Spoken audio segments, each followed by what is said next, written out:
안녕하세요. 법학 박사, 법무사 전문위원, 동국대학교 행정대학원 겸임 교수, 서울법학과 부동산 연구소장 김철중입니다. 제가 28년 동안 경매를 하면서 여러 가지 제가 경매 직접 받아가지고 구제된 경우라든지 아니면 손님 거 했던 거 여러 가지가 있는데, 어떠한 경매를 잘못 받았을 때 이 구제를 받는 게 쉬운 게 아니에요. 뭐 소송이든 뭐 채무 불이행제 명부등재든 나이정정이든 각종의 제도가 있지만, 제도가 있다고 다 받아주는 게 아니에요. 거기에 어, 법에 규정된 것과 판례와 사안포석, 그리고 그 전문가의 이 사례 내가 받은 것, 특히 뭐 재개발 재건축 관련해도 문제가 많이 되고요. 경매 회사 경매 오래 하신 분들도 사고 많이 납니다. 그리고 재개발 재건축이나 다른 특수물건 공부를 많이 하셔야지. 대충 해갖고는 주식도 마찬가지. 저도 주식도 오래 하고 부동산도 오래 했는데 돈 버는 게 쉽지가 않아요. 그 공부를 엄청나게 많이 해. 거기 참여하는 사람들이 어, 제로섬이기 때문에 부동산이든 주식이든 소수가 돈을 벌고 다수는 돈을 잃어요. 그래서 공부를 제대로 해야 되고요. 우리가 이 경매에 내가 오늘 만약에 수요일이다. 수요일날 낙찰을 받았는데 잘못됐는 것 같아요. 그러면 다음 주 수요일까지 7일 동안, 왜냐면 초일 불산입이라서 오늘 수요일이면 다음날 목요일부터 계산해서 7일이 되는 다음 주 수요일까지 매각 불허가 신청을 할 수 있어요. 만약에 7월 동안 매각 불허가 신청했는데, 요거는 민사집행법 121조에 7가지 사유가 있어요. 7가지 사유가 있는데, 뭐 경매 능력이 없다든지 자격이 잘못됐다든지 강제 집행을 허가할 수 없다는 1호고, 아까 최고가 매수 신고인이 부동산을 매수할 능력이나 자격이 없는 게 2호고요. 그리고 이제 3호가 그 매수할 자격이 없는 사람이 최고가 매수 신고를 내서 매수 신고를 한 경우, 그리고 4호가 최고가 매수 신고인 그리고 그 대리인 최고가 매수 신고인을 내세워 매수 신고를 한 사람이 민사집행법 108조 각 호의 가운데 어느 하나에 해놔야 되는데, 이런 경우는 잘 없어요. 사실은 5하고 6호, 7호를 많이 하는데, 5호 같은 경우에는 이제 최저 매각 결정, 이게 감정평가잖아요. 이게 일반적으로 경매에 넘어갔을 때 감정평가한 거하고 그 재개발 재건축 될 때 그 당시에 감정평가는 이게 갭이 있기 때문에 여기서 사고 많이 나요. 그리고 재개발 재건축 공부를 깊이 있게 많이 안 하면 사고 많이 납니다. 경매든 경매 아니든 매매든요. 그리고 일간 매각가 결정, 그리고 매각 물건 명세서 작성에 중대한 흠이 있을 때 매각 물건 명세서가 있잖아요. 현장조사 확인서도 있고 비굴안에 이렇게 써놓는 것도, 써야 할 것을 안 썼다든지 이런 것도 중요하고요. 이 아까 121조 7가지 사유에 이제 이게 5고 7가지 있는데, 이 7가지를 다 할 수 있어요. 내가 불허가 신청은. 근데 내가 불허가 신청했는데 안 됐어요. 허가로 확정됐어요. 그럼 일주일 동안 이 적시 기간인데, 10여 년 전에는 옛날에 내가 쓰는 가격에 10%를 보증금으로 냈거든요. 내가 감정평가 금액이 10억인데 내가 12억에 쓰려면 12억의 10%인 1억 2천을 그 보증금으로 냈는데, 이거 민사집행법 바뀌면서 그렇게 안 하고 지금은 최저 매각 가격이 10%예요. 무슨 말인가 하면, 지금 그 경매가가 감정평가가 그 금액이 10억이라도 서울 같은 데는 물건의 종류에 상관없이 20% 저감되고, 지방은 30% 저감되거든요. 지방에는 경기도도 포함돼요. 이 20% 저감되는 쓸 때 그 만약에 떨어지잖아요. 20%씩 그 가격에 10%를 지금 내잖아요. 근데 여기서 일주일 지나고 또 일주일 적시항고 기할 때는 추가로 내가 옛날처럼 쓴 가격의 10%를 그 항고 보증 공탁을 내야 돼요. 이때는 현공 공탁을 해야 돼요. 공탁에는 5가지가 있거든요.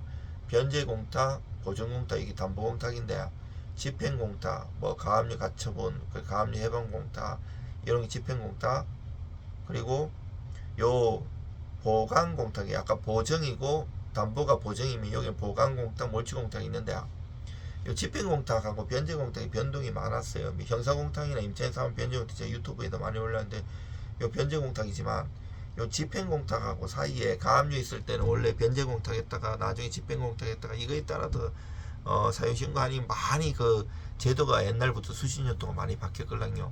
근데 또 넣으면 이제 재판으로 가기 때문에 적시 않고 돈도 많이 가 있고 나중에 돈이 다 날라갈 확률도 높아요. 그 다음에 이제 2주 지나면 30일에 대금 납부 기간 주잖아요. 이때 할 수 있는 게 매각 허가 결정 취소 신청이에요. 이때는 아까 민사집행법 121조의 7가지 사유 중에 5호까지 했잖아요. 6호가 뭔가 하면 이제 천재지변의 여러 가지 이제 자기가 책임질 수 없는 사유로 부동산이 현저하게 훼손되거나 부동산에 대한 권리관계가 변동된 사실이 경매 절차의 진행 중에 밝혀진 때, 자 이때는 요 6호만 127조 민사집행법 매각 허가 결정 취소 신청이 돼 있어요. 제가 그랬죠. 121조 7가지 매각 불허가 사유인데 사실 이 조문에는 매각 허가에 대한 이의 신청으로 돼 있어요. 매각 불허가는 앞만 찾아봐도 안 나와요. 사람들이 이제 경매 10년 안 하면 진짜 자기가 초짜라고 생각했는데 부동산도 자기가 좀 안다고 생각했을 때 운전도 그렇고 사고 나거든요. 항상 겸손해야 되고요. 이 처음에 이제 제도가 있는 거 알아도 잘 써먹지도 않고 저처럼 그 한국민사집행법의 여러 학회에서 법관님들, 부장판사님들, 때로는 대법관님들, 그리고 교수님들 이렇게 연구하고 논문 발표하고 최근에도 제가 이 경매 관련해서 논문 2편 내냈어요. 제가 제 목표가 책 100권, 논문 100편을 쓰는 게 목표거든요. 법학 박사이고요. 요 이제 경매 공신력이나 부당이득 관련해서도 냈고 5월 30일 날도 출간됐어요. 근데 이제 이렇게 해도 실무도 28년 하고 해도 어려운 거예요. 상당히 저는 법무사, 행정사, 공인중개사 자격증이 다 있고 다 3개를 다 했었잖아요.